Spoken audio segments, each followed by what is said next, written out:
আসসালামু আলাইকুম। আজিয়া লক্ষ্মীপুরের রায়পুর উপজেলার যে এক ঘটনা দেখিলাম যে মা এবং তিনটা মেয়ে অর্থাৎ এক পরিবারের চারজনরে উভয় হিন্দু যুবকে গর্ভবতী ঢুকিয়ে যে হত্যা করিয়ে মারি ফেলাইয়ে কুফাইয়ের এলোফাতারিভাবে কুফাই তিন্ন মাইয়া এবং মা চারিজনের মারি ফেললে বাসে আছে শুধুমাত্র জিবি স্ক্রিনত ফোয়া আছে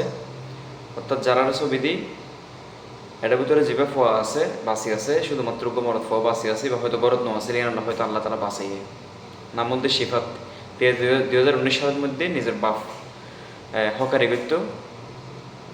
তো হকারি করার সত্যি বিদ্যুৎ তারলে বাজিয়ে মারা গিয়ে বাপ 2019 সালের মধ্যে 2026 সালে তাইরে এক মা এবং তিন বোন বেগুন রাড়াইয়ে বড় বোন আসলে ঢাকা বিশ্ববিদ্যালয়ের স্টুডেন্ট, মেজো বোন ইন্টার সেকেন্ড ইয়ার পরে এল্লা খবর পাই এবং ছোটো বোন চতুর্থ শ্রেণীত পড়ে। তো এই আসলে এত হৃদয় বিদারক ঘটনা আর কি হতে পারে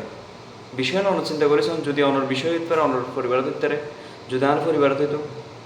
তাত্তন দুনিয়ার মধ্যে এখন বাঁচি পারলো হনে কেউ নাই এখন মানে তেজে বাঁচি বললে হনে কেউ নাই এতিম ওর এতিম শেয়ার আর শেয়ার হদে চট্টগ্রাম ভাষা এত না আর কিছু নাই তো আসলে তে মা এবং বোনের লাশন দেখি এর হদে আমি এখন কি জন্য বাঁচবো, কাকে নিয়ে বাঁচবো, কার জন্য বাঁচবো হইবার হতা তো আসলে দেশের মধ্যে কি গোটের আসলে প্রত্যেকখান শুধু হত্যাকাণ্ড। একখান জিনিস দেখলাম তো গত হালি একখান ভিডিও দেখলাম উত্তরে গলার মধ্যে ইট বাঁধিয়ে সাগরের মধ্যে নিক্ষেপ করানোর পরে ইতরে পুলিশে গ্রেপ্তার করিগে। কিন্তু এই যে এক মা এবং টোটাল চারজন তিন সন্তান সহ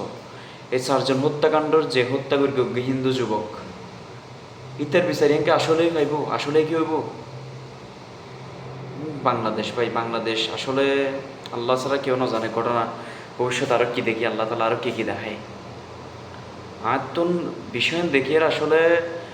মানে খুব চিন্তা লাগে মুকুতে হতাবান্য আসলে যে বাস্তবতা আল্লাহ তালা শিফাতের মানুষের মতো মানুষের উপর তৌফিক দান করুক আল্লাহ হইবের মতো আর কোনো ভাষা নাই, আপনার মুখের ভাষা নাই।